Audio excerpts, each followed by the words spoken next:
What is the spiritual world like?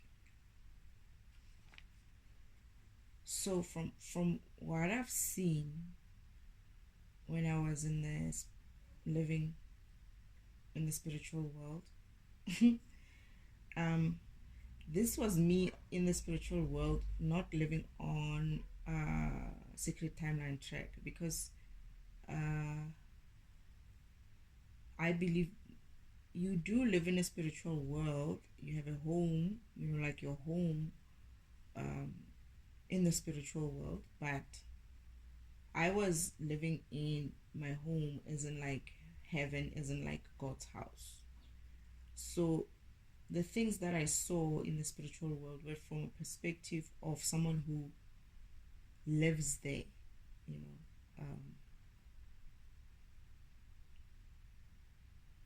And for me to be able to be on the sacred timeline track, I had to come to heaven. You can only be on the sacred timeline track um, when you are existing in the physical. So the sacred timeline track links you to the physical and spiritual world is linked via the sacred timeline track. So um, this is the reason why I had to come to Earth to help effect the changes that Father wanted to effect. I had to play the game in order for me to be able to carry to do my mission. That is, I had to be in the physical. Otherwise, I would have been. I think other angels also as well. That is my brothers and sisters always. They also had a chance of some kind. I know that Yeshua did, right? Jesus came and did the secret timeline as well, probably. It depends on the mission. So, what I saw as a child living in heaven, in God's house, or I call it heaven, but it's actually the spiritual world, right? Um, hmm. So,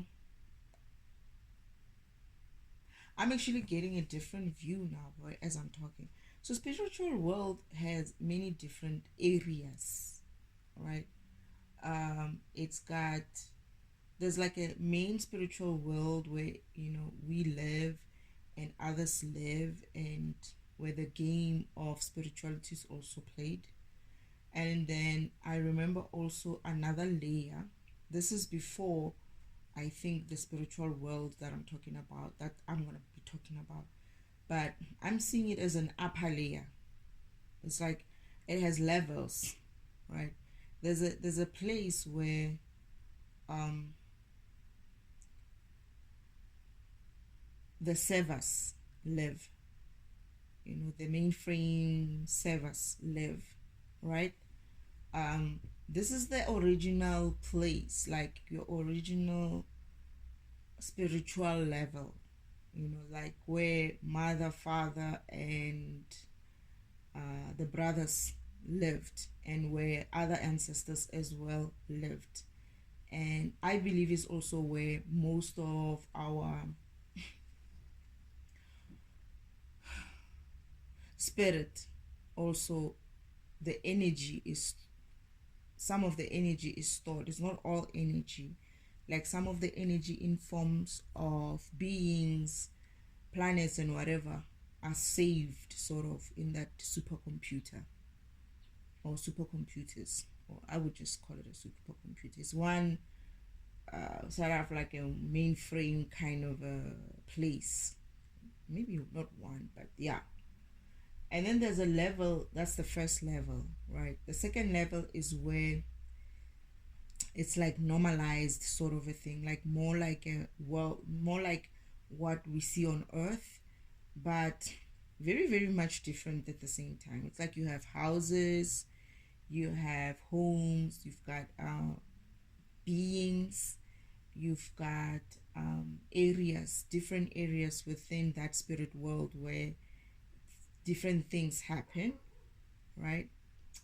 And then you have another layer, lower level, which is, I think this is like a third level, perhaps. I'm not so sure, but when I saw it as, when I was there, I could sort of like see my home being like up on a hill type of an area, like a hilly type of a place. And this place, this spiritual world, which is Nirvana, right? I called it Havana for so many, I don't know why, but I was confused when they were telling me Nirvana, Havana. I kept saying Nirvana, Havana, Nirvana, Havana. So I had to go and Google it quickly, and then it says Nirvana. And I was like, okay. I did think it's Nirvana, but then, Nirvana, Havana. I don't know. Havana is some sort of tobacco or something like that, or Cuba's capital or something. But anyway, Nirvana. This is a lower level spiritual world where people are able to access that world from the physical world through having an heightened level of bliss, of through sex, that is. And then there's another that other, so within the secondary kind of a place, secondary kind of a spiritual world, there is a couple of things that exist there. And the first one is the home of God, obviously. That is where I grew up. So there's God's home, right? And everything else is centered more or less around that house or home. It's a home, and it's a big home. I don't know how big it is. I just know that there's different areas, right? There's things like workshops for father to do his workshop. I haven't seen mother's workshop or anything like that. I don't know where others also live within that home. I just know that there's like different areas, and I could see through windows that the building extended elsewhere as well, and I don't know what's in there. You can get lost in that house, but it's yeah, it's big for the purpose of what they need to use it for. It's a grayish color, no paint, right? No color on it. It's just gray, like stone, not, yeah, it's gray, sort of like a plastered house, or yeah, something like that. And some parts of it you don't even see, because the way it's built, it's like you see a smaller, sizable, normal sizable house in the front, but then when you go in, or when you are in a certain angle, you see the rest of the house or the rest of the building. Okay, so that's one. The first thing is the home, God's home or God's house. And after that, there is heaven. Heaven is actually in the backyard of God's house, right? So when you enter it, you enter heaven from the, when people die, right? And on the sacred timeline track, they end up at the gates to heaven. They leave the sacred timeline track with the gates to heaven, and then they would go up like a stair kind of a thing, but just normal stairs, not too high, just normal stairs to go around the house, to go into the yard of the house, but at the backyard of the house where the kitchen is. And at the back of the house is like an area where everybody's received, and they wait there.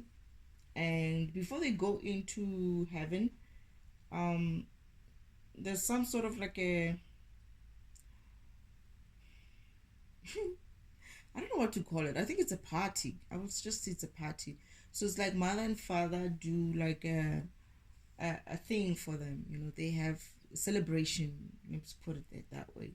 And they would celebrate, and they are served drinks. I don't know what drink that is. It looks kind of nice. I never got to drink it. I think I was not allowed to drink it. So like, and everybody dances. It's a nice place. I attended one of the places helping one of the celebrations helping mother to serve everybody.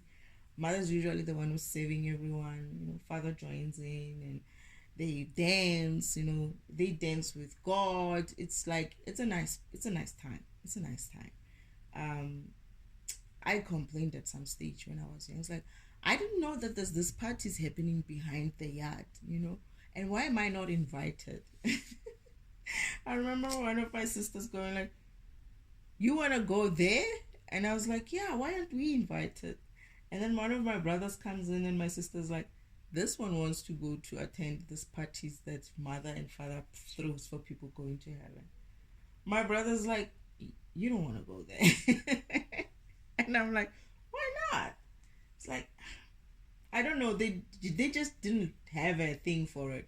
But I was like, why can't I go? What's wrong with it? Then mother one time I think invited me, not invited me, but she asked me to come and help out. And then I was serving drinks and all of that, and but I didn't last with the party. I had to leave after a while. I think mother said, "Yeah, you can go now," or something like that. And everything was like just them. But I could hear that they were having like a jolly, like yo. I could hear like laughter, singing, and whatnot, and I was like, okay, whatever. I guess I'm not allowed to see that part. But anyway, that's heaven. It's at the backyard, but that's not heaven. The backyard, the actual backyard, it's like a receiver. It's like it's not a garden. It's actually just like is it tiled? What I call it, tile? Yeah, plastered or tile type of a place, but it's got like a couple of places where it's like sitting area. And they would have like umbrella. It's like I don't know what you call it, like like umbrellas and tables. It's like a nice setup, people having these colorful drinks and stuff, and from there, how you enter heaven, you would have to go there's a door that actually leads to the other backyard of the house, and there is like an area. It's not a smaller place like a party place. No, it's like a wide area. There's like it's a different world. It's very colorful. It's very very bright. It's like soft pinks and yellows and like a I don't know what kind. It's like a rainbow type of pastel type of color swirling around. The trees have white fluffy leaves, and you just feel like I wanted to live there. I didn't want to go. I was like, I think I'm gonna stay here. you know at first mother said, no, you can't go in there, you can't live there. So she took me first, and then one day she took me there, and she said I must wait outside. So there's another gate, but there, yes, there is some sort of a pearly gate type of a place. Uh, Actually, I forgot about that. But your normal entrance is just normal entrances. Um, so mother left me outside in the garden. There's a garden there, a huge garden. It's like a street. It's like the streets in the garden. It's like it's a big place. In the streets you can walk and go wherever. So I took walks, and there was grass, and there was like these very beautiful trees, and there's just this brightness. And so while I was waiting for mother, I decided that I had done like a lot of walking and I wasn't getting to the end of it. So I just got tired because all I saw was just the nature part of it, right? And then I went back to what's the entrance that me and mother got in, and where mother left me when she said, wait here. So I got there, mother was still not back, and I just laid down on the grass and just faced up and looking, sitting under these trees and looking at the fluffy, beautiful white leaves or branches and whatever. And I guess I started falling asleep. I guess I started falling asleep, and I could sense father and mother panicking, sort of. And I think father said, Destiny is sleeping in there. Where is she? Is she sleeping? So mother came out running. He's like, Destiny, Destiny, wake up, wake up. And I wake up. I was like, oh, this is so beautiful. Mother's like, you can't sleep here. And I'm like, why not? I want to stay here. Mother's like, no, no, you have to go. Come. Like, and now she has to like wake me up. I have to like come, like be alert. And then she's like taking me by the hand and walking me out of the place. For some reason, or I don't know why, but I'm not allowed to sleep in there. I can't sleep in there, whatever the case. So father felt me. This whole thing is actually within father, by the way. Father feels it. Father knows. It's the heaven part of it is within him as well. Everything, the world is within him, but this part of heaven is also within him. So he senses all those things. He senses me wherever I am, I guess. Or everyone. Anyway, the next time when I went there, mother took me inside of those pearly gates. And you can't see people. All you see is basically a swirling of energy of this white, beautiful, light, colorful swirls of mixture of colorful colors, pastels, color type, softness. But then there's chatter, like they talk. Everybody's talking. You can hear people talking. They're chatting to each other there. So it's just energy, pure energy, beautiful, colorful energy swirling around. And there's also like streets in there. And then you don't see beings with a form, but you can hear them and sense them. And they're talking to each other. This is where mother works. Most of the time, I think where she disappears off to, she disappears in there. And she would be using like some sort of a bucket, and she goes to this tap, and this tap she opens the tap, and then she pours some sort of a juice or liquid in that tap, and it looks like it's the juice of the energy, that spirit energy that is floating. Is like everybody goes through something, and then they are mixed in, and then there's that juice, and mother takes that juice. I don't know where he takes it to. I don't know if it's a juice or what, but it's like water. It's like a normal tap, right? But it's got whatever it is that she takes from there, and then she goes somewhere. I don't know where she went. All I know is that I had to wait there and listen to this chatter, and they talk a lot. It's like when I was in with the ancestors, these people as well. But this one, it was much more noisy because there's a lot. With ancestors, there's not so many. It's like you can distinctly hear 1, 2, 3, 4, 5, 6, 7, maybe like you can count more or less how many people are there. And some are quiet. You hear the voice later is like, oh, there's another one here. Oh, there's another one there. But then in the heaven part, it's like, I was like, okay, now this is noisy. And there's one guy there. I didn't see him, but I could sense where he was sitting. He's like,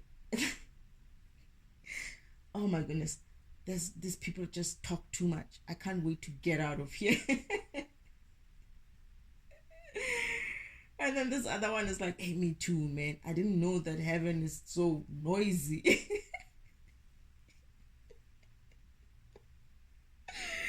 I laughed. When I'm here on earth, I'm laughing at it because I'm thinking to myself, you must be somebody else to complain about heaven. But no, the guy was right. I think it's a part of heaven. It's not all of heaven. It's just when you need to be these. I'm getting that these are the souls that needs to reincarnate, that they're coming back. They're going to be turned into another being to come back to earth or wherever they need to go to. So this is why these guys are like, oh goodness, I can't wait to get out of here. Like people are, everybody's like, oh, I want to go to heaven. Well, there's a part of heaven where you're gonna have to be like, I can't wait to get out of here. I'm kidding. But it's like the ladies, you could like, I was like, I didn't know then when I was young what all that social structure means until I got to have, I mean, Earth, and I adopted this social norms and structures about, women talk a lot, and like those type of things. So when I remembered where I come from, when I awakening, during my awakening, and I remembered this part, I was like, it's funny how, say, so as above, so is below. It's very funny when you see it, and it's like, so it is right when they say as above as below. It's actually like that. Even in heaven, the chattering of, you could hear most high ones, the chattering of women, and they're like having, like, laughing, and you know, and sometimes you feel like they're walking past you. They are talking like they're like, you feel like they're walking past you, like with heels or something, and they're talking to each other. And then, it was like, I just couldn't see them. I could just sense their energy. I just couldn't see them. But there's these two guys who were distinctly um, noticeable, and they were talking about how noisy that place was, and they just can't wait to get out of there. And yeah, so that's heaven. It is at the backyard of the house, God's house, but you enter a different area. It's a different area, it's a wide area. I don't know what else happens in there, because I mean, maybe I'm not even allowed to. But they showed me, you know. Uh, I would ask, and then they would make time for me, and then they would show me. That's heaven. And then the next part is the heaven sacred timeline. That's what I call it. The heaven sacred timeline. It's like a timeline track. That is heaven sacred timeline track. It's like a rail tracks, very smallish, skinnish rail tracks. These run sort of like, most part of the front yard of God's house. There's like a space in between, and then lower, because the God's house is sort of like, hilly type of a place, and then just low down there below, on the ground level, there's like a track, a real track, like the kiddies kind of rail track with carts, kiddies kind of carts or something like that. Yeah, and then there's just that track. It has like a couple of, winding tracks and winding tracks, but this track, it goes further than just the one in front of the house, because I I remember that it goes way into some other place. It looks very much of a jungle kind of a place where you go and play. But as you get closer to going into heaven, or going into divinity, or going elsewhere into hell, this is where that part is near God's house. So that's the sacred timeline track, and it has about three exits, right? Two exits, one leading to those stairs that I talked about, which leads to heaven, and the other end is the end of the track. The last end of the track is where you end up to divinity. But this track, you get off the track, you get off your cart when you reach divinity level. You get off the track, or your cart, and you have to walk into God's house. This time you don't go to what's the backyard, but this time you go into the front of the house, to be received in the front of the house, like, how, like, um, important visitors are received in the front yard of the house, something like that. Because you've reached divinity, right? You're a god now. You're able to walk into God's house, even, because the ones who go into heaven, they don't get into the house. They go into the backyard, and they have their party, and then they walk up to go into the backyard, into heaven. But divinity leads you to be able to walk into the front of the God's house and into the house where you're uh the last person I saw there was giving tea. It's like they were serving him something, like it looked like they were serving him tea, like, and it's just a short discussion and like a handshake, like you made it or something like that. And I didn't know what that was, by the way. I just saw some guy coming in, father talking to him, and it's a brief chat, right?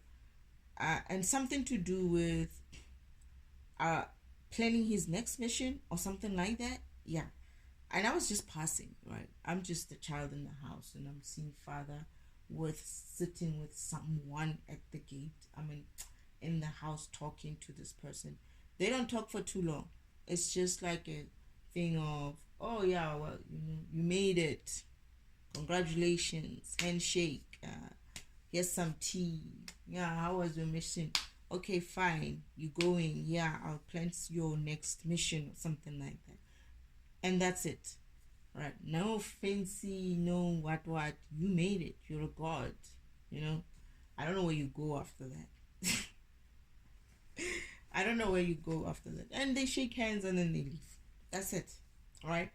That's divinity level. You go in through the front of the, I don't know what it's called, but you go through the house and like a important VIP kind of a visitor. And I laughed when I saw this. I was like, oh, if only people knew that heaven is at the backyard. I mean, I was like, yeah, Father, how could you? How could you be so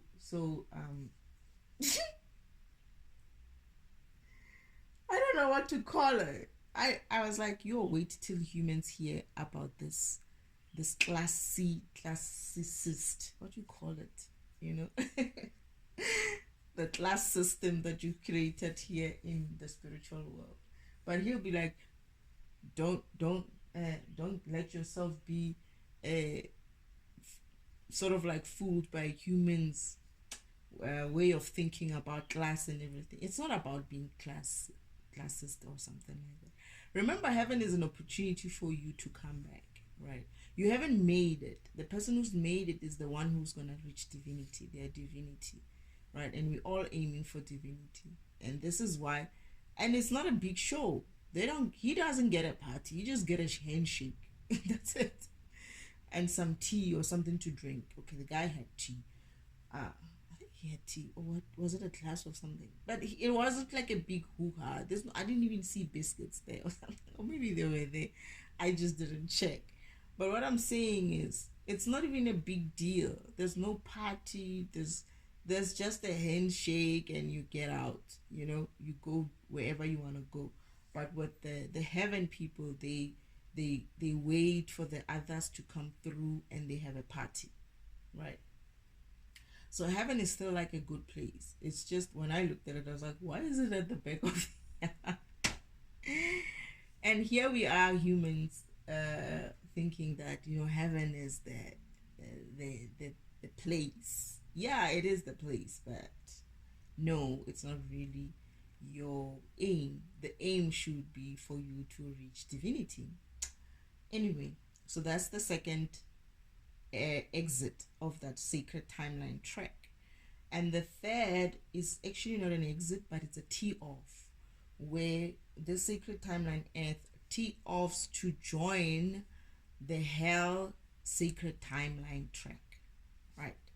So I'll talk about that after. So the next thing that is there, like I said, it's the hell sacred timeline track, which is teeing off, and they're separated by this bush. There's a bush between the heaven sacred timeline track, heaven divinity sacred timeline track, and on the opposite of that bush, small bush, short bush, there's another track like that goes towards hell. So to go to hell, there's also like a track. It's a bigger track. It's like like a picture a parking lot kind of an area, and then there's a track on that parking lot kind of an area, and there's like carts as well with people waiting in line to go into hell. So basically, you still get a chance while you're here on earth to get out of that sacred timeline track and join back into your heaven sacred timeline track. You just basically, when you're energetically fit, because the people on the sacred timeline track to hell are not able to move. They move slowly. They don't have energy. They are energetically low, so they attract their cards move slowly. So to go to hell, it's a slow process, but to go to heaven can be fast based on your energy level. To go to divinity can also be fast based on your energy level. So your energy level determines how fast your card moves, right? And that should mean that you're vibrating high or low. And because of people who go to hell are vibrating at low vibration, this is why their cards on the other end, or the other side of the hell sacred timeline track, are moving slowly towards hell, right? And at the end of that track, not at the end, so that track winds and winds and winds and winds, and eventually it has this one straight line track that is facing the opposite direction of father's house, right? Where it goes directly to the other building, which is like a warehouse type of a building, big warehouse. I don't know where it ends. I just see the front of it. I don't know where it ends, but it's huge. And there, it's that's what's called hell. I was told that they had to do something fast because of the amount of hell was not a thing, by the way. Hell was not a thing in the spirit world. It was created because of the influx of low vibrational beings which were coming through on the sacred timeline track because of the evil and the low vibrational state of humans on earth, right? When they were affected by evil. That is, the devil created such an environment in this place, in the physical, where most people were now, instead of going towards hell, they were now going towards going to most people who were supposed to be going towards heaven were now going towards hell. So you had an influx, a sudden rise and influx of people going to hell. This is why they had to set up a quick setup of a building that is, they used a warehouse, and they needed it because as a warehouse, because they need to be able to dismantle it when the time comes that where hell is no longer needed again anymore. So they will break down that structure. This is why they didn't build a firm structure, right? Like a concrete structure, or whatever, firm, solid. They had to use metal to just quickly put something together so that these low vibrational beings can be taken care of and be rehabilitated, so to speak, in hell. The reason why they cannot go to heaven is because of their low vibrational. They won't be able to handle the light. You can't go in there if you're low vibrational. It's too bright. It's too light. It will burn you, basically. You're too low vibrational to handle the energy, the light energy that is on the other side in heaven. So what they do is you go through the sacred timeline track of hell, and it's a slow timeline track to hell, and you get a chance on earth to jack up, to wake up, to have your awakening, to have your enlightenment, whatever you want to call it, your spiritual awakening, where you realize that, you know what, I'm not doing what I'm supposed to be doing here. I'm not living the way I should be living. And you change your ways, you start vibrating higher. And when you start vibrating higher and you feel energetic, you don't even have to move that card. If you're energetic enough, you get up on your card, right? You walk towards the other end of, where there's a highway to hell, the straight track which leads to hell. There's an opposite track next to it, a parallel track that is running next to the highway to hell, that runs straight highway to heaven track, where you go there. And as soon as you go there, when you start getting up, automatically the system or the spiritual world knows that there's someone who just had an energetic rise on the hell side. Then the truck is a track, I mean a cart just comes up on that highway to heaven, comes up, and then you get on that truck and you go back and you join again the game of Sacred Timeline Trek, but from the heaven side. So you're able to get up, that is, you're able to change your ways, and you're able to get energetically high again and fit again for you to be able to like walk, get up, walk, go find a track or a cart that takes you back to play into the heaven Sacred Timeline Track, right? So other than that, you're not gonna have enough energy, so you just sit there. They just sit there. These people on the hell Sacred Timeline, some of them get so energetically like low that they're almost dead, and they have to be brought into hell, like picked up from that Sacred Timeline Track. So there's people who work with my brother Lucifer in hell, who are also in hell. They come out of hell, and they like sort of like look at the individuals on the track to see which one is like really really low, because what happens is that light is so bright. Remember, hell itself is in a spiritual world. The whole spiritual world is a very very bright area, including the hell side. You're still in the light when you're in hell, when you're going to hell. So what happens with them is that because they are low in energy, and they are still on the Sacred Timeline Track moving slowly, that light becomes, they start burning. It starts to burn them. So every day they have to go out and check who's too low to be, it's like a sun, who's too low to be standing in that light, and they move them. They pick them up, they move them, they put them on the trolleys. So it's like you're dead, but you're not really dead, and they just push them into the dark building, because now the hell building is not too bright. Then you're able to be in the, out of sort of like the light, the sun, into some darker area, like shaded area, the shadow, that is.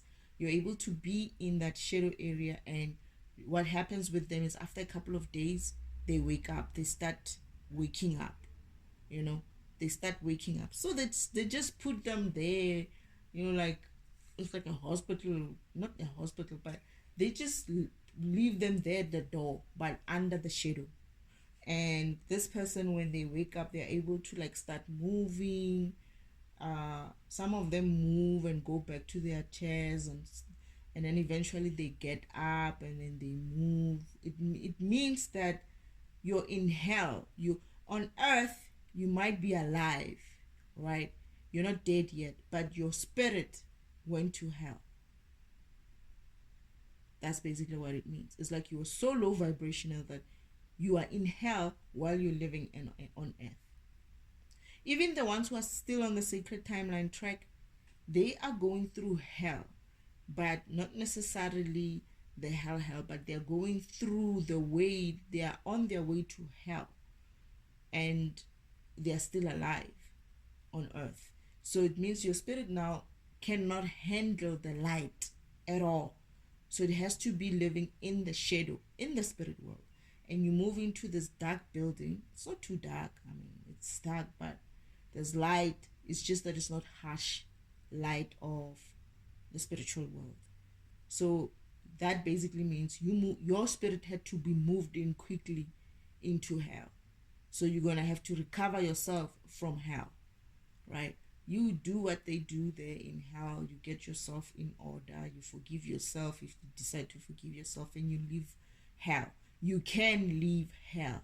You can leave hell when you have done your work, your shadow work, your dark work, or whatever they call it, shadow work. When you've went through all these things and you've forgiven yourself and you've forgiven whoever you needed to forgive, the stuff that you're supposed to do when you're on the Sacred Timeline, on the heaven side Sacred Timeline, you're still able to do them when you're in hell.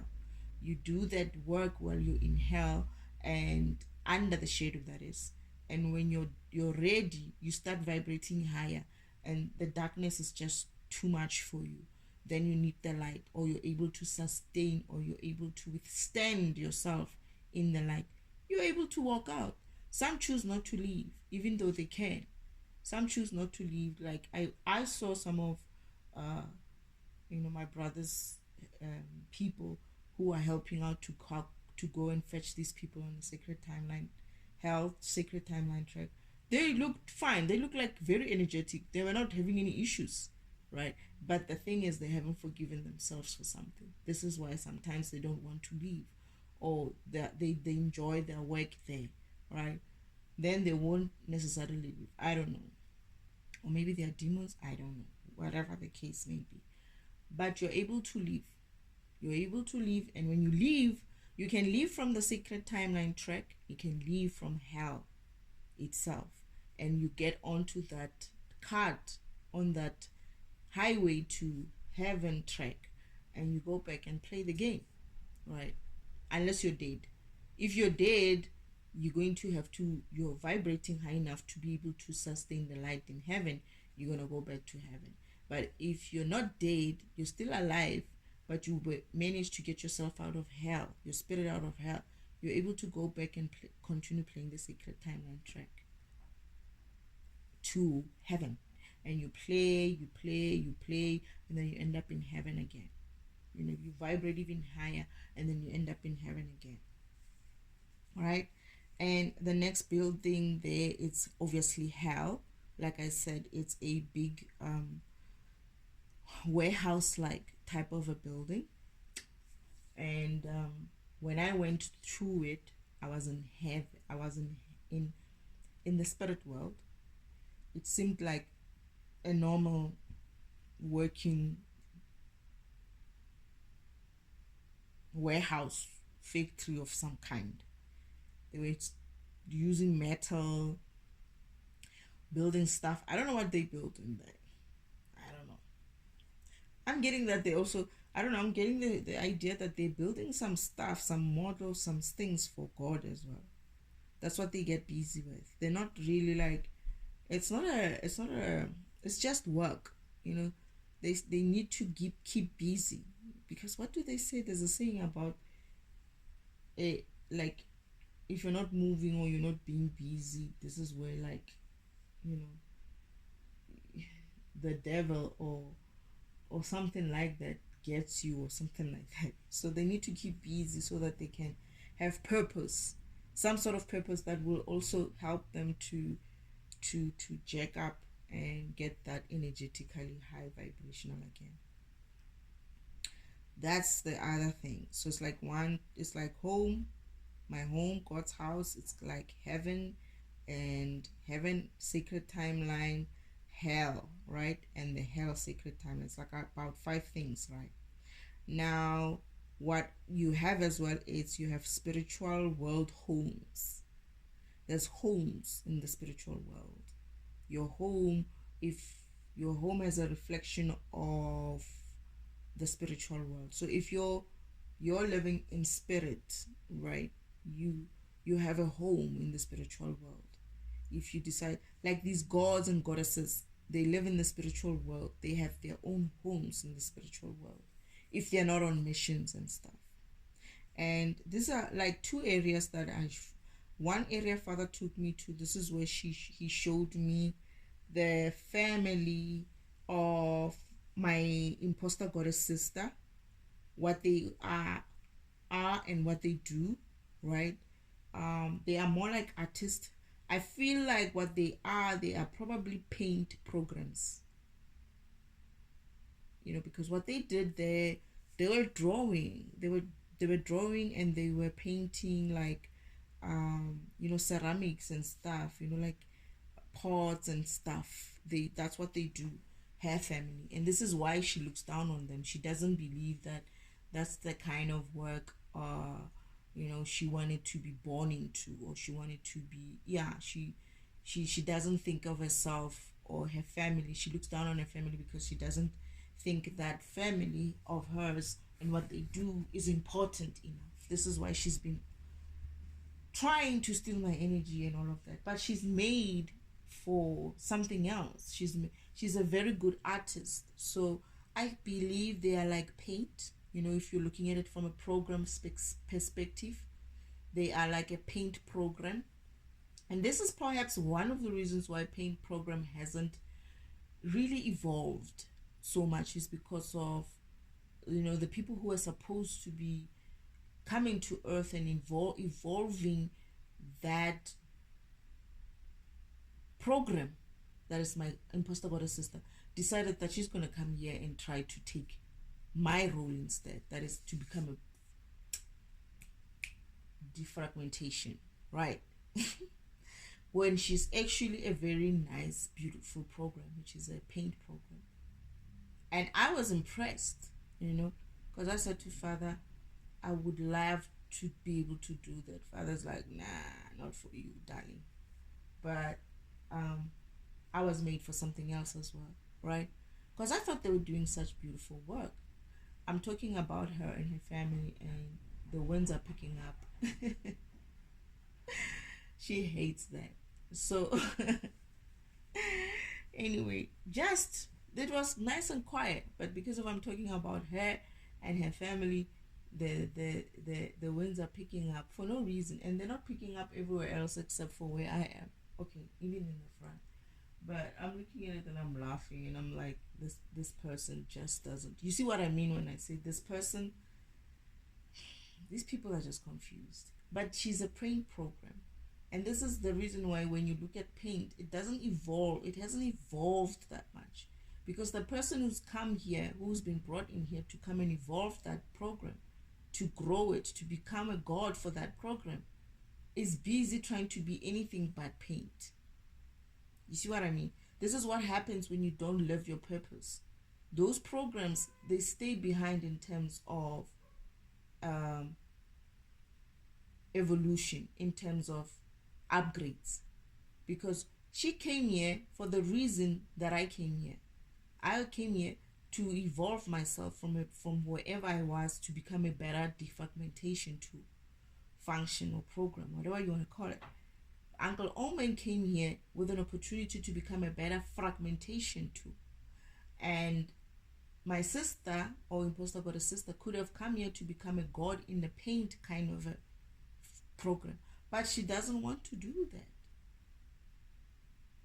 She doesn't want to do that. Therefore, that program is delayed, is behind, because of people who are supposed to be coming here to do their job, to work in their purpose, to work in their destiny, and do the mission that they were sent here to do. Don't do that. They come here, they pick up this world's egos and stuff, and they stay here and they remain here, and they want to steal everybody else. Therefore, this world has become what I call this big, giant destiny swap machine, because people don't want to be themselves. They're busy trying to be somebody else instead of being themselves. And that limits their own spirit. And this person is trying to be, she's paint. She's not moving in a way that she can make that paint program become a god, you know. I mean, you've got coral draws and stuff, you know. Come on. You know, when you look at those programs, you see that evolution and all of that. They had to evolve outside of the normal system. But she's doing her own thing there, you know. She's not doing what she's supposed to be doing. And she wants to blame that shit on anybody else except herself. This is where I say these people are lazy. They're lazy. They are lazy, and they are envious of things that they have no business being envious of. And anyway, this is the other place. This is where Father took me to see he took me to see the people who lived in that area of spiritual world. It's like a community. Your normal community is represented in the spiritual world, you know, like where you live is represented in the spirit. People live spiritually there. And there's like two places, because Father said to me there's another area, you know, down the spiritual world, on the other side of the spiritual world, where there's like spiritual homes as well. towards the side of hell, because heaven is on one side and hell is on the opposite side, and in between them there's the sacred timeline tracks, which are also divided by the bushes as well. You can see while you're standing at those bushes, when you're standing at those bushes which are between the two sacred timeline tracks, you're able to see heaven or God's house, but you don't see heaven itself. You just see God's house, but behind God's house, it's heaven. And you see on the other end the warehouse, which is hell. What else is there in the spiritual world? And then there's a children playground. This is where children who die before their time go. They have like a playground. This playground sits sort of like, it's part of the God's house yard as well, but it's sitting on the side. If I'm facing God's house, if you're facing God's house, it's sitting towards the right of God's house. It's a smaller area, it's not so big, and there's like a couple of kids in there who play there. I was disappointed when I saw it. I was like, how is it's just a normal playground, right? And I'm like, this is, you can't, why is this? And Father's like, those upgrades that we need to do. And he's like, I was actually given the task to say, I'm the one who's going to come up with the design and an idea of how the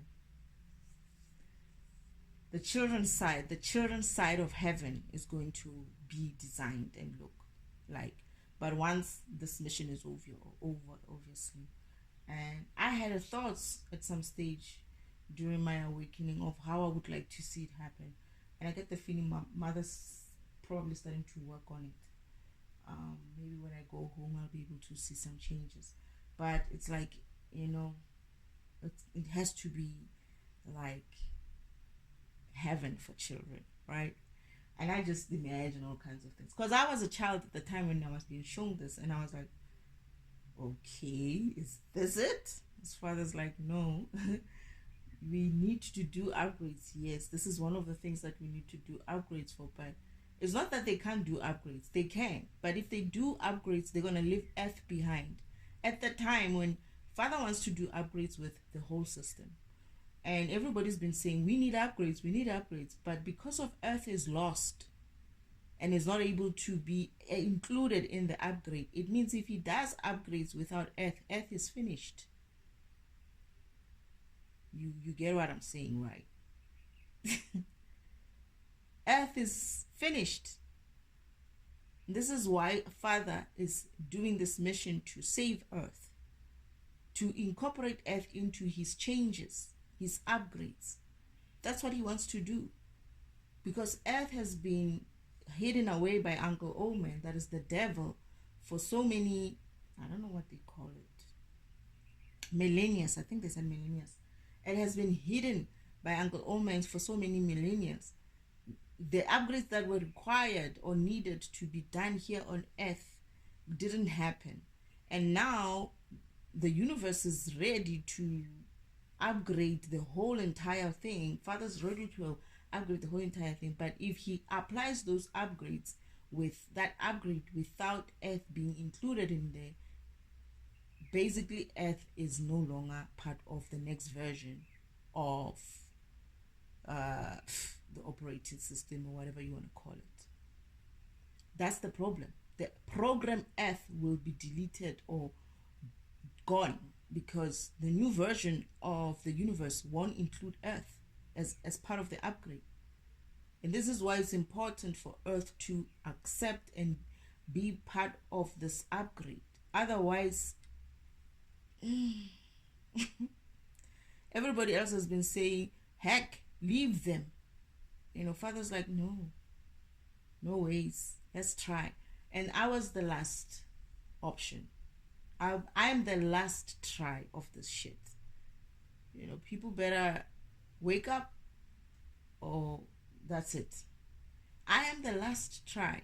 Jesus came, they did what they did. The other people who came as well, they did what they did. Some came in different ways, but um, the important thing is I'm here, I'm awake, I'm bringing the message and the gifts that needs to be brought in here, and it's a beautiful thing. It's not a bad thing. It's a beautiful thing. It takes its time. Everybody starts changing and upgrading, and the world keeps up. Starts upgrading. The world is also being upgraded as we speak. The world is upgrading and all of that. Then you're going to be in par with the whole universe, right? And when Father does those changes to the rest of the universe, Earth is incorporated as well. And this is why these people who are lazy, that is Uncle Omen, the devil himself, and Imposter Goddess Sister and crew, don't want to, because they know that what it means for them is that they have to go through karma in order for them to be able to go through that upgrade. That is, everybody goes through karma. I went through karma. I'm going through my own karma. And karma is not a bad thing. It's just a learning. It's like you're learning to see your ways, your wrong ways, and your power as well, your good ways, which are more powerful. You're able to see yourself and see, like, you know what, I don't need this. I don't need this in my program. This is causing these viruses, that is, these demons that you have. You cast them out, or it's not a it's not. I don't know why people are taking this so like gung ho, like, oh, we're not gonna do this. It's like this is a win-win. Everybody wins, including the devil himself. But he's afraid of. He's a pussy. Anyway, he doesn't want to go through karma. Yeah, for him, I can imagine it might be tough, especially after what they did to me. Him and his crew. What they did to me, they're gonna have to go through similar things that they did to me, and they don't want that, because they know what they were doing. They know that shit ain't funny, and now they have to face that shit, and they're like trying to delay and trying to, but it's like it's pointless. One way or the other, they are effed, and it's important for people to just keep working on themselves and keep all the shit that people have been doing and acting and murdering people. What it has to stop. You have to change. You have to go through your karma, pay your bill, pay your karmic debt, and start vibrating higher. That's it. There's no negotiation here. And people think this is a negotiation. It's not.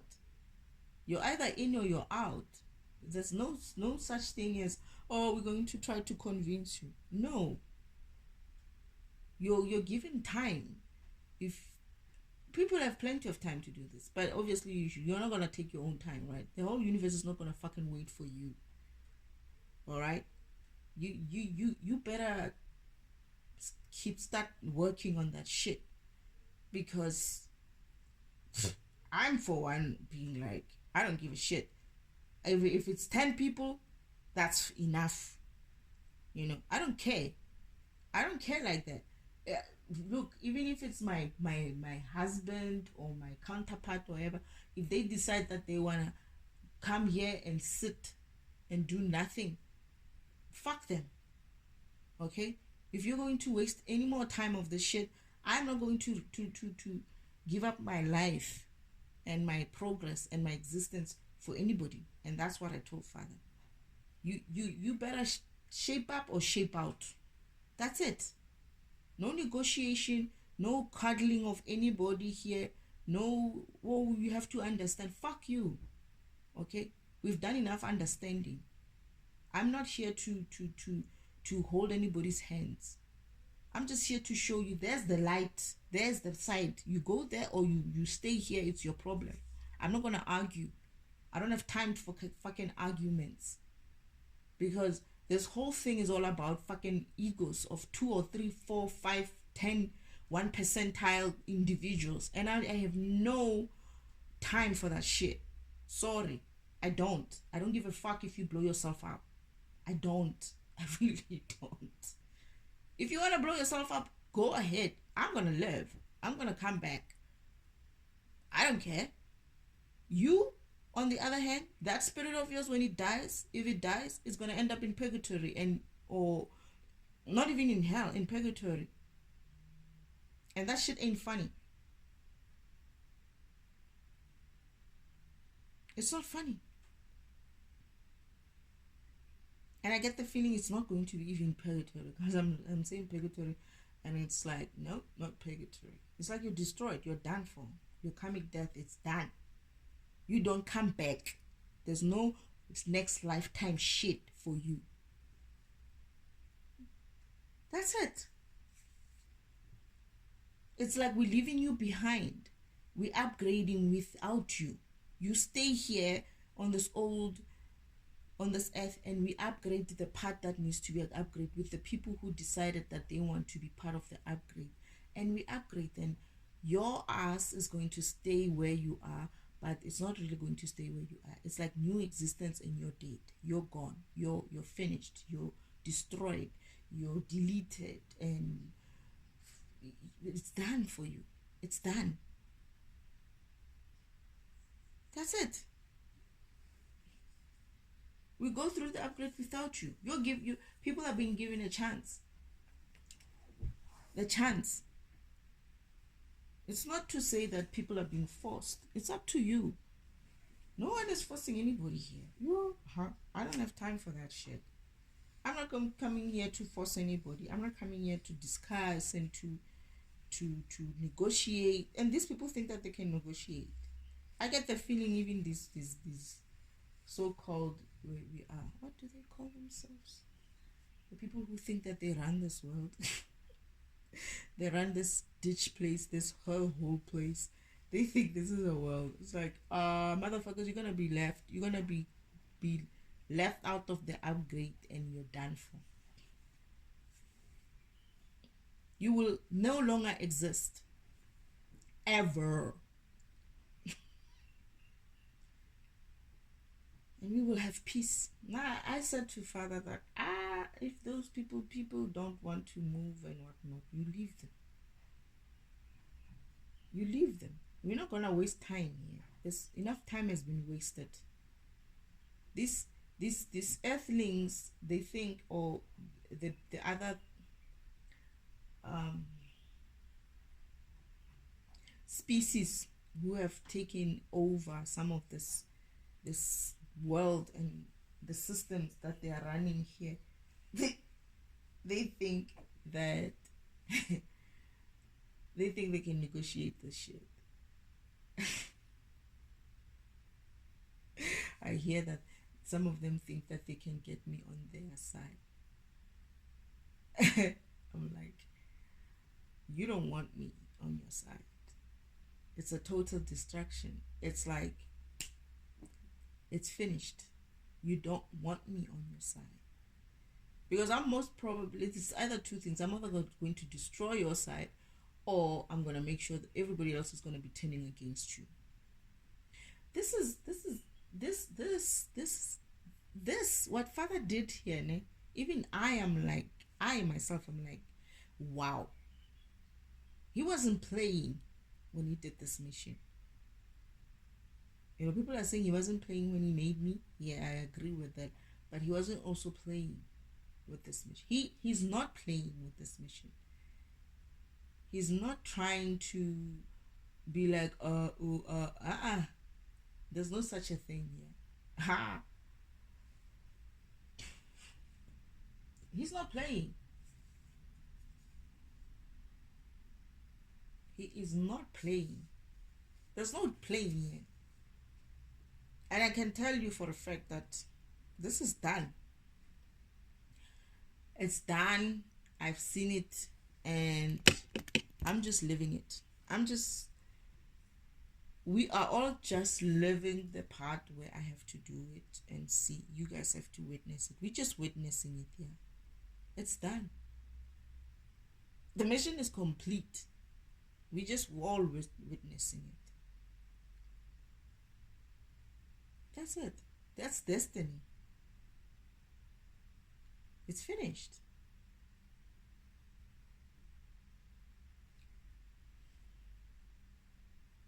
Yeah, I was talking about playground, the children playground. So that needs to be upgraded, and it needs to be upgraded at the time when these upgrades are being done.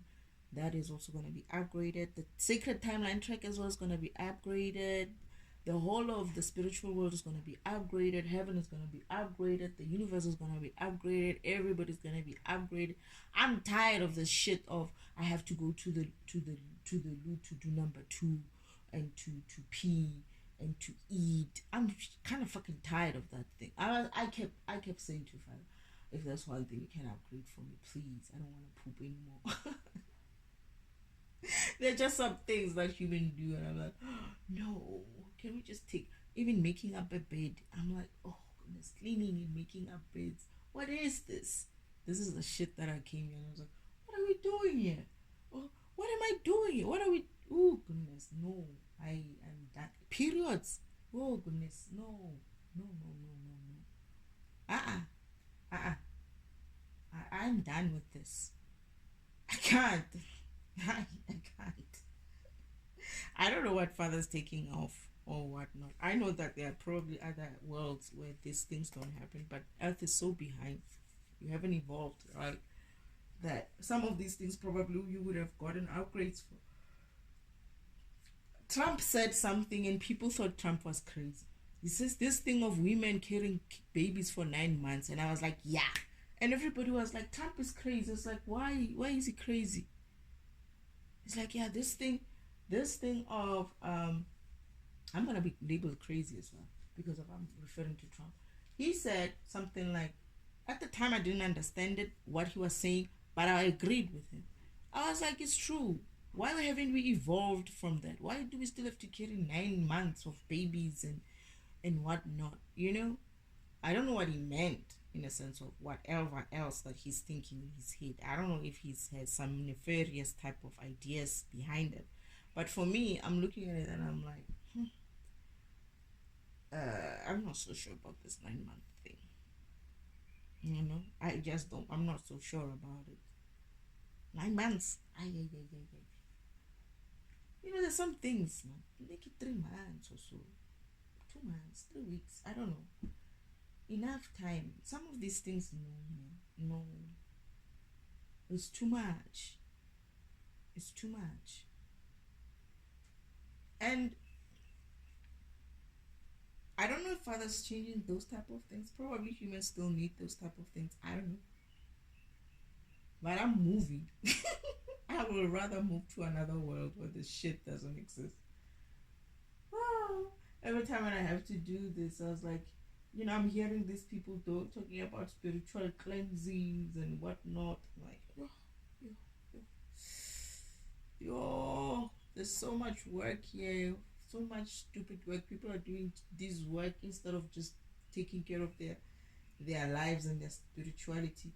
It's almost as if like you spending time maintaining daily maintenance. You spend more time on daily maintenance than time studying and learning about yourself, which is what you came here for.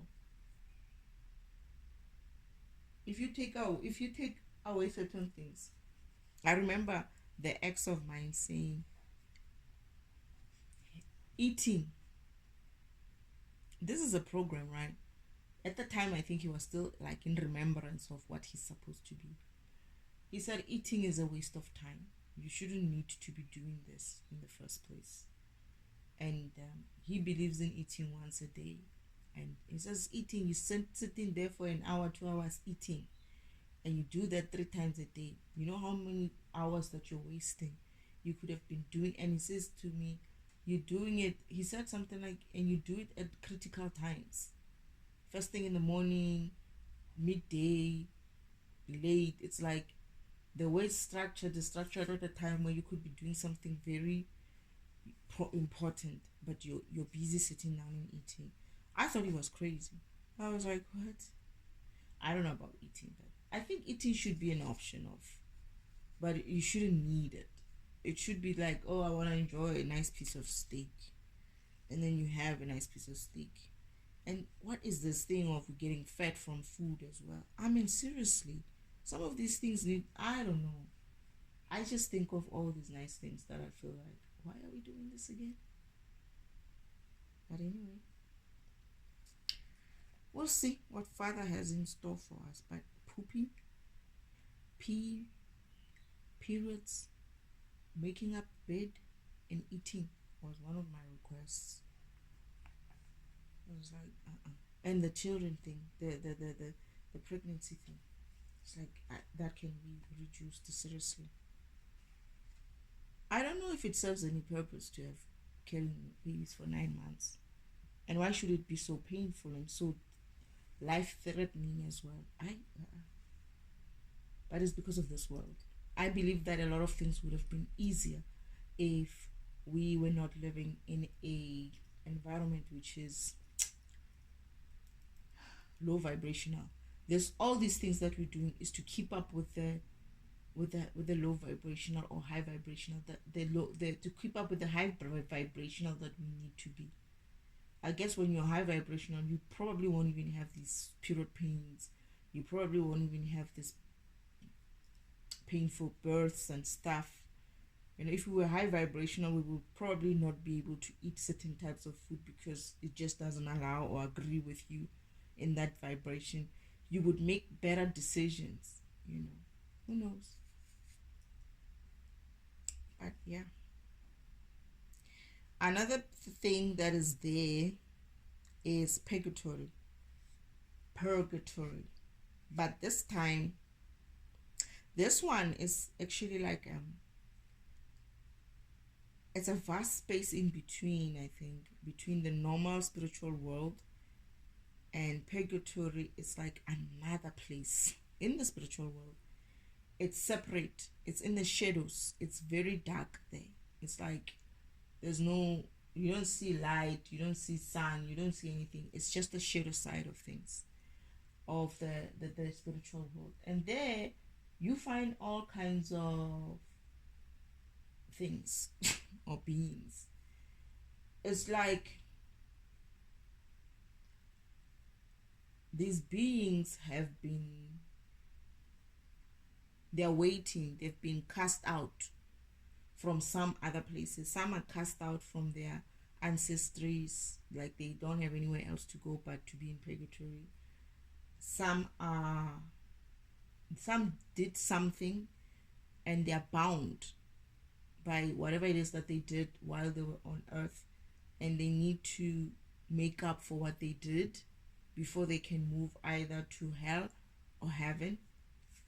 Some are bound because of there's like also warriors, who did something that they were not supposed to do, or who fought in a war that they were not supposed to fight in. It's almost like they did something that was wrong. They took action that was wrong instead of they were good programs. However, they took actions that they knew were wrong, and then I don't know how to explain it.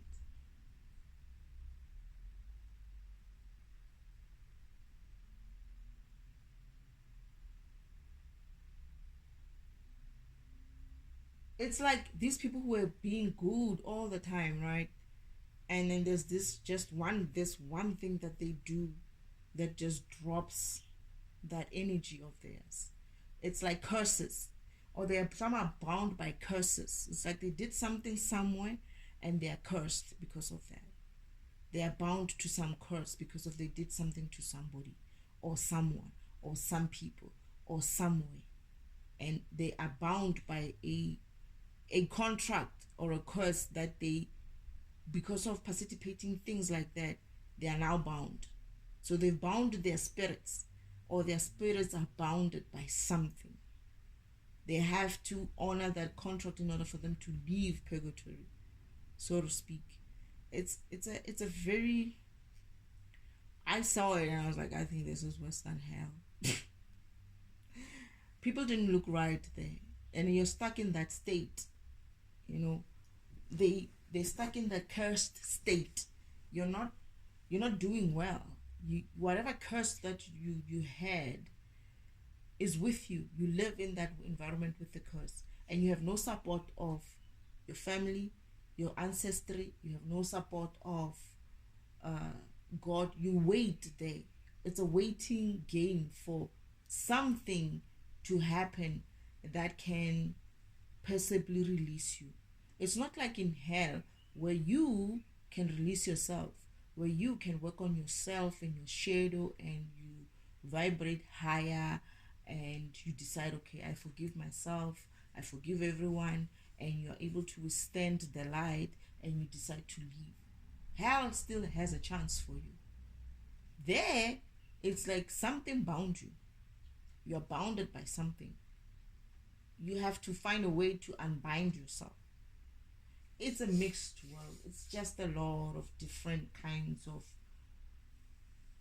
souls which have been gone, which have went or did or whatever. It's not.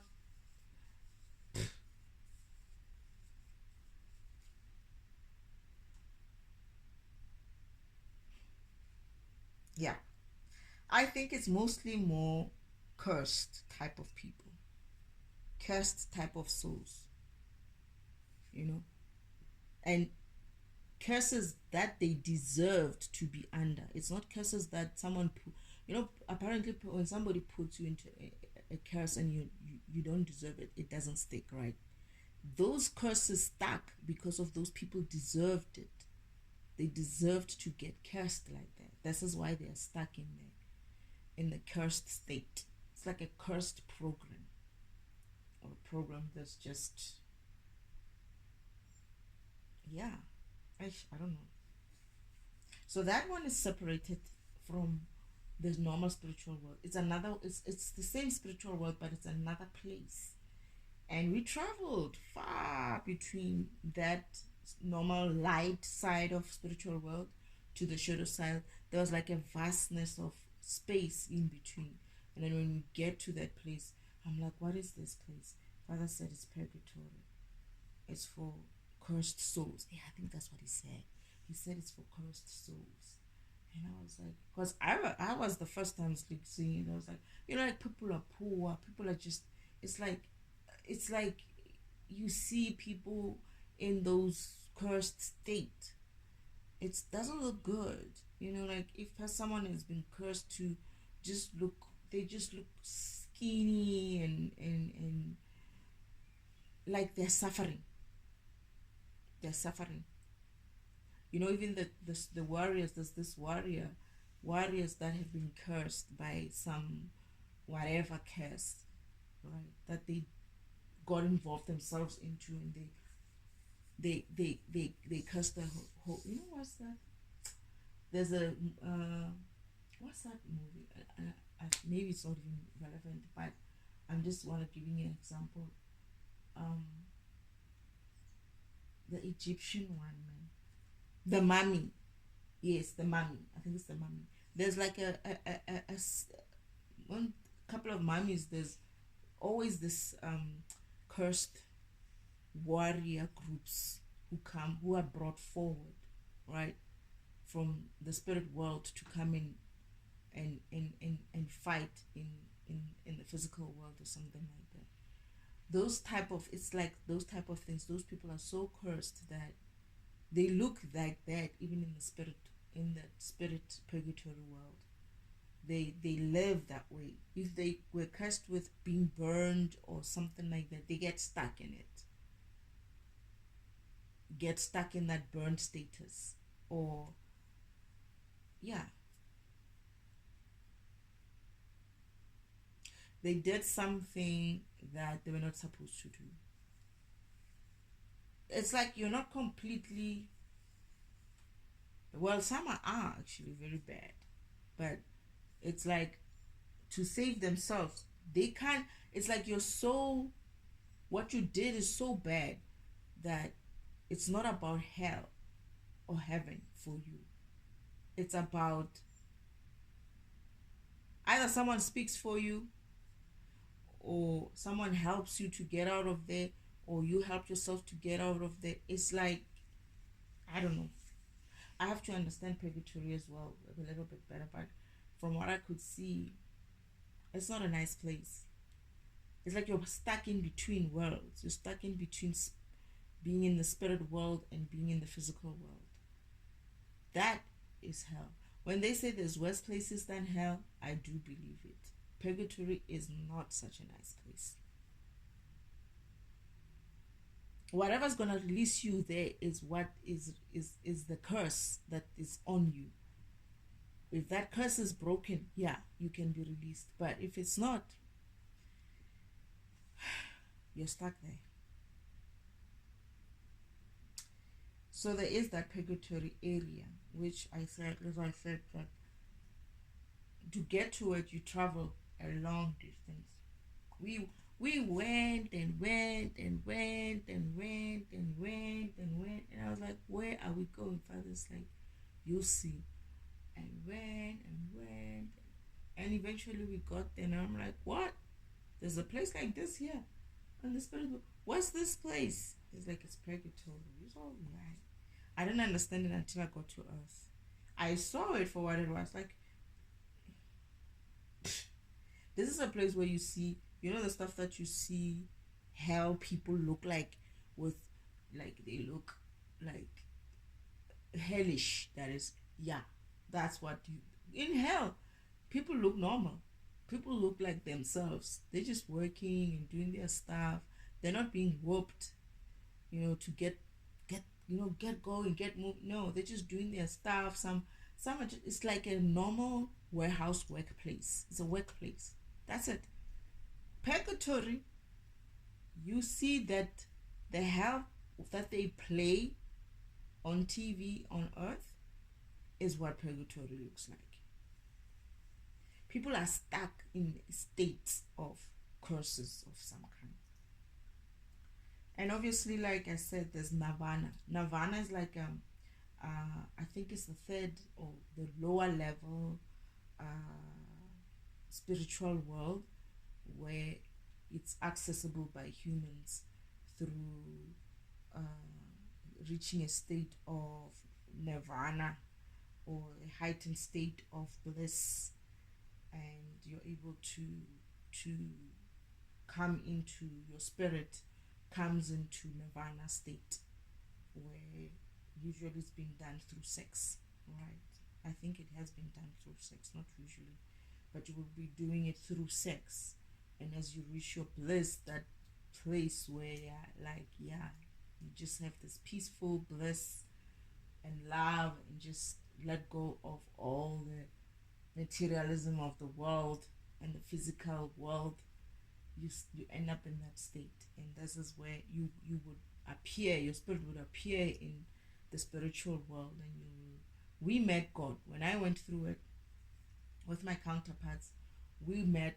Father was waiting for us. It's like, you found this place. It's like, yeah, what is this place? It's like, welcome to Nirvana. It's like, oh, okay. And so we hanged around, and then there's gates as well there. We went into another place, which is like a heaven type of place. Although the whole place, the whole area looks very nice, and it's like a cloud kind of a place. It's like it's on cloud, like you're in cloud nine. And then you walk, and then we walked towards the gates, and then we walked into this place. It's like, again, it looks similar to the heaven above, and when we went in there, maybe there's a heaven above and heaven below, something like that. Maybe that's what that is. And when we went in there, you just have the state, you just feel so peaceful, and you can stay there. But Father said something like, don't stay there, you can stay here, but be careful not to stay here too long. It's almost like with that state, you have to actively want to come back to Earth. That is, wake up on Earth, because on Earth you're sleeping, and in Nirvana you're like awake. You just have this euphoric kind of it's just nice to be there. But you also have to be mindful that your body is still living on Earth. So you can't leave your body unattended. You can't leave your body without sustenance. You know what I mean? Because it's sleeping. So you cannot stay too long in nirvana because your body needs to eat, do what it needs to do. Your physical needs to be taken care of. This is why you can stay in nirvana forever. Otherwise, you die on earth. You know. But that's what I remember about the spiritual world. I don't know if I've left anything. What else did I see? What else? And it's nothing there in nirvana really. It's just you, the way you feel. There's no this and that and many things that confuse you. No, you just be. Just like heaven, you just be. You're just there. You just lovely. I'm happy. I can die now. You're sort of dead, but you're like, yeah, and it's a wonderful place. That state, just being in that state, is a beautiful thing. It's like where you experience God, His bliss properly. I want to feel like that all the time. You'll be like, they will be like, oh, there's war. You'll be like, yeah, war. Okay. You're like, run. It's like, all right, I'll run. Maybe tomorrow. I'm kidding. But it's a nice place. It's a nice feeling. And do I remember anything else about spiritual world? The one thing that I'm thinking about now, I feel like, and I think this is something that Father wants me to make. It's like a state. It's like levels to it, right? It's levels. It's not. There's lower level of heaven, lower levels. Like for instance, some people when they meet mother and father, when they have to meet mother and father, they don't meet them in our home. There are those who are allowed in our home, not the main home, but there are those who are allowed. Like I've seen people coming through to meet father, but they would be like, I think it's a lower level. I don't know if it's like what, but in a different space, in his workshop, or it's not a workshop, it's like an office kind of a place.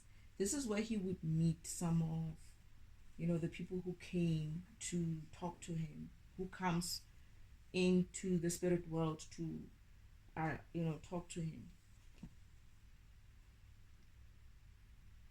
And it feels like you go a lower level. It feels like you go a level down. And like I'm saying, it's like the first layer or first level.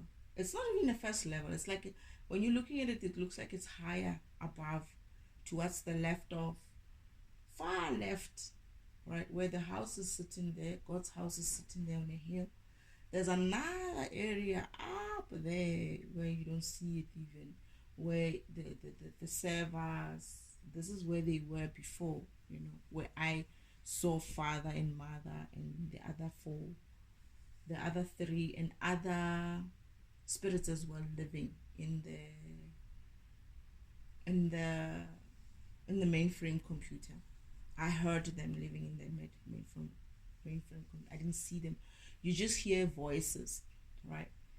That's the more mechanical or machinery type of an environment. And then they have a lower level where it's the spiritual world where people live in homes, like God's house is there, hell is there, heaven, the children's playground, spiritual, it's just where form exists. Form meaning there in the upper layer, form exists, but it's limited to specific beings, like it's limited to father and mother, and I think Uncle Omen as well at some stage. The rest of them live within a form of a mainframe kind of computer. But when you go to this level of lower level, second level, I will call it now, this is where you find people walking in a form of most people are working in a form of spiritual body, spiritual form, body, like humanoid kind of body, like and something crossed my mind and it got lost. That area, that level is where, I guess our spiritual avatars as well live as well. And then you get in that same, not same layer. I'm not sure. That same layer also encompasses hell as well. Hell is in a spiritual world, in a light world. And then you have another area, but it's not in the same area as the spiritual world where it's light. It's the shadow side of the spiritual. So you've got the light side of the spiritual world and you got the shadow side of the spiritual world. This is where purgatory also exists, in the shadow side. And you also have nirvana, which is a lower level heaven, where physical beings are able to access it through intercourse, heightened experience of intercourse. Heightened experience of bliss during intercourse. Other than that, I don't remember anything else. Oh yeah, and like there's a parking lot in front of father's house as well. Like, not a big, yeah, it is a big parking lot. That was kind of weird for me because I didn't know what is a parking lot. I only remember that it's a parking lot because I lived here on Earth and I've seen something like that on Earth. So there's parking lots, like I say, the sacred timeline track looks like it's a parking lot of that warehouse, right? But also in front of father's house, just after the playground, there's like a bushy area, but when you go into it, it's like a shade area where it looks like there's like spots there, like parking bays. Come to think of it, this is where Uncle Old Man, that is the devil, used to hide. He would hide. It's below, it's at the below ground where the sacred timeline tracks are. It's next to it, towards the right, just after the children's playground, right? It's separated from the children's playground with some trees. And after those trees, it's not a big area. It's like an open area. It's also like not tiled, like a cemented type of an area that looks like it's a parking bays and stuff. There, Uncle Omen used to hide there and wait for when there's no one on the tracks, and then he would come out and fiddle with the tracks, take them out or something. That is the the sacred timeline tracks, because he always wanted to. He had this thing of tripping people when they are on the sacred timeline so that they fall. And remember, when you're in that area that is in front of father's house, right? It's like you're about to get to heaven, or you're about to get to divinity, or you're going to go to hell. And he would stand somewhere behind those bushes in the parking lot, hide, and come back and hide. And when there's no one, or when he thinks there's no one watching, come out and take the tracks out. Take some of the tracks out. They're very easy to pull out. They're not heavy. It's like a skinny track. And we saw him until father decided to put in cameras, and he was busy doing that shit. So he's tripping people to reach divinity or heaven.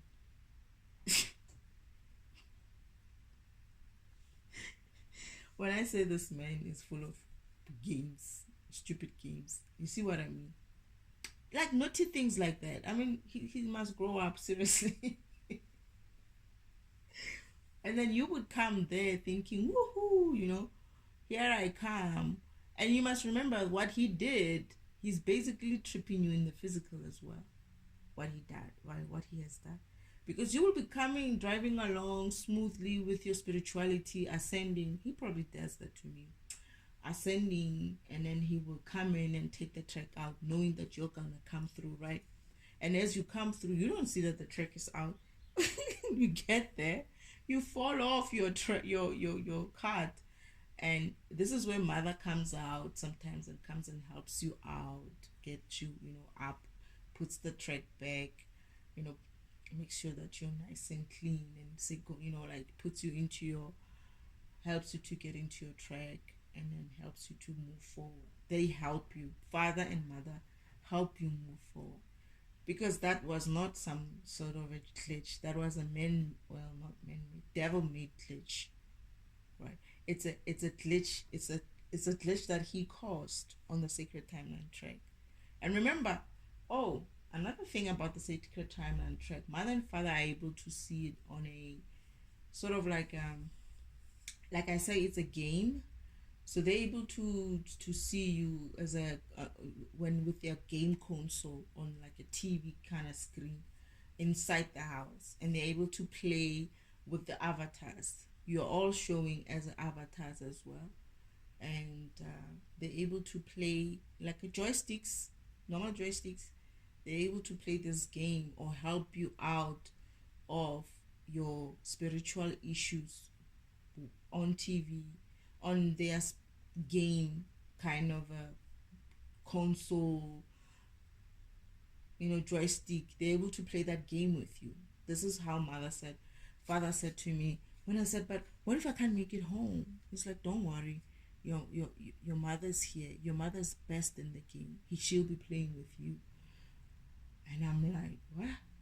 Right? And until I saw them playing this game with people, and they like play games like like how people play games, like levels, going up a level and whatnot. They play such a game, and they're like kids when they do this. It's like you wouldn't believe that, like I just looked at them. I was like, they're really playing games with you guys and us. I mean, but this is where they're trying to help you. This is where they're helping you reach certain levels as well. And father's like, your mother is the best in the game, so don't worry, you will reach home. Yeah, I don't know what's inspiring this specific recording today, but I think it's something that father has wanted me to do.